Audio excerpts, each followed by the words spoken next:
രഞ്ജിത്ത്, നമുക്കറിയാം നിർമ്മലാ സീതാരാമനുമായി കഴിഞ്ഞ ദിവസം കെ വി തോമസ് കൂടിക്കാഴ്ച നടത്തിയപ്പോൾ ഇത് അനുഭാവപൂർവ്വം പരിഗണിക്കുമെന്നൊരു ഉറപ്പാണ് കിട്ടിയത്. പക്ഷേ ആ ഉറപ്പിലും വിശ്വാസ്യതയില്ല എന്ന് തന്നെയല്ലേ നമ്മൾ മനസ്സിലാക്കേണ്ടത്. പ്രത്യേകിച്ച് പ്രക്ഷോഭ പരിപാടികളിലേക്ക് LDF-ഉം UDF-ഉം സംയുക്ത പ്രക്ഷോഭം അല്ലെങ്കിൽ പോലും ഒരുപോലെ പോവുകയാണ്. പാർലമെന്റിനകത്ത് കേരളത്തിൽ നിന്നുള്ള എല്ലാ MP-മാരും ഈ വിഷയം ഉന്നയിക്കുമെന്നും ഉറപ്പാണ്. ഇതിൽ ഏറ്റവും പ്രധാനം കേന്ദ്ര സർക്കാർ മാത്രമല്ല സംസ്ഥാന സർക്കാരും ഈ സ്പോൺസർഷിപ്പ് ഉൾപ്പെടെയുള്ള കാര്യങ്ങളിൽ ടി സിദ്ദിഖ് ഉൾപ്പെടെയുള്ളവർ ഉയർത്തുന്ന ആരോപണങ്ങളുണ്ട്. സംസ്ഥാന സർക്കാരിനും തുല്യ ഉത്തരവാദിത്തമുണ്ട്.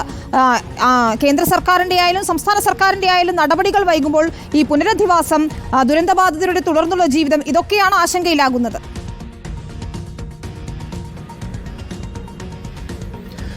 വിനിത, തീർച്ചയായിട്ടും ഈ ദുരന്തം നടന്ന സമയത്ത് ഈ മൂന്ന് രാഷ്ട്രീയ പ്രസ്ഥാനങ്ങളും മൂന്ന് മുന്നണികളും ഒറ്റക്കെട്ടായി ആ ദുരന്തമുഖത്ത് ഉണ്ടായിരുന്നു എന്നുള്ളത് നമ്മൾ കണ്ടിട്ടുള്ളതാണ്. ദുരന്തത്തിനു ശേഷം ദിവസങ്ങൾ പിന്നിടും തോറും രാഷ്ട്രീയമായ ചർച്ചകൾ പുരോഗമിച്ചു വന്നു.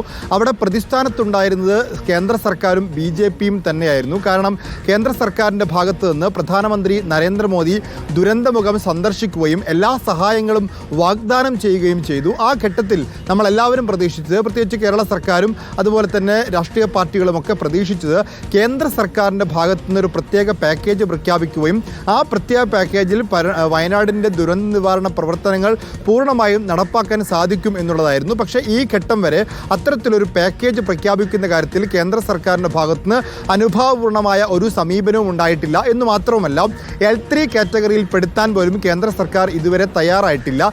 L3 കാറ്റഗറിയിൽ പെടുത്തുകയാണെങ്കിൽ മാത്രമാണ് ഈ ദുരന്ത നിവാരണ ഫണ്ടിന് പുറമെയുള്ള മറ്റ് സഹായങ്ങൾ കൂടുതലായി കിട്ടാനുള്ള സാധ്യതയുള്ളൂ. കാരണം സാധാരണ ഒരു ദുരന്തം നടക്കുമ്പോൾ ദുരന്ത നിവാരണ ഫണ്ടിലുള്ള തുക ചെലവഴിക്കാൻ വേണ്ടിയാണ് കേന്ദ്ര സർക്കാർ നിർദ്ദേശിക്കാറുള്ളത്. അതിൽ എന്തെങ്കിലും അധിക തുക നൽകുക മാത്രമാണ് ചെയ്യാറുള്ളത്.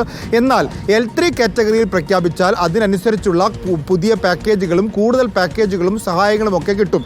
ഇതുവരെ L3 കാറ്റഗറിയിൽ പ്രഖ്യാപിക്കാൻ സാധിച്ചിട്ടില്ല എന്ന് മാത്രമല്ല, L3 കാറ്റഗറിയിൽ പ്രഖ്യാപിക്കാൻ സാധിക്കില്ല എന്ന മട്ടിലുള്ള ഒരു കത്ത് കെ വി തോമസിന് കേന്ദ്ര ആഭ്യന്തര സഹമന്ത്രി നൽകുകയും ചെയ്തിട്ടുണ്ട്. ഈ സാഹചര്യത്തിലാണ് കേന്ദ്ര സർക്കാർ പ്രതിക്കൂട്ടിലാവുന്നത്. സ്വാഭാവികമായിട്ടും കഴിഞ്ഞ ദിവസം നിർമ്മലാ സീതാരാമൻ്റെ പ്രഖ്യാപനം എന്തെങ്കിലുമൊക്കെ സഹായം കിട്ടും എന്ന മട്ടിൽ തന്നെയാണ് ഇപ്പോഴും കോടതിയിലും കേന്ദ്ര സർക്കാർ പറയുന്നതാണ്.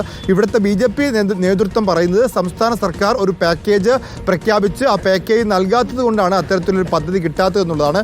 ഇവിടെ LDF-ഉം പ്രതിക്കൂട്ടിലാവുന്നത് സംസ്ഥാന സർക്കാരിൻ്റെ ഭാഗത്തുനിന്ന് ചെയ്യേണ്ട കാര്യങ്ങളും പൂർത്തിയാക്കിയിട്ടില്ല എന്നുള്ളതാണ്. അതിലേറ്റവും പ്രധാനം, എവിടെയാണ് ടൗൺഷിപ്പ് നിർമ്മിക്കുക, എത്ര സ്ക്വയർ ഫീറ്റ് വീടാണ് നിർമ്മിച്ച് നൽകുക, അതിൻ്റെ തുക ആര് ചെലവഴിക്കും, ഇപ്പോൾ സഹായ വാഗ്ദാനം നൽകിയിട്ടുള്ള ആരെയൊക്കെ ഇതിൽ സഹകരിപ്പിക്കും, എത്ര വീടുകൾ നിർമ്മിക്കേണ്ടി വരും, എത്ര തുക ഇതിന് ചെലവാക്കും, ഇത്തരം കാര്യങ്ങളിലൊന്നും തന്നെ സംസ്ഥാന സർക്കാർ ഒരു അന്തിമമായ റിപ്പോർട്ട് സമർപ്പിച്ചിട്ടില്ല എന്നുള്ളത് തന്നെയാണ്. ശരി, അത് തന്നെയാണ്.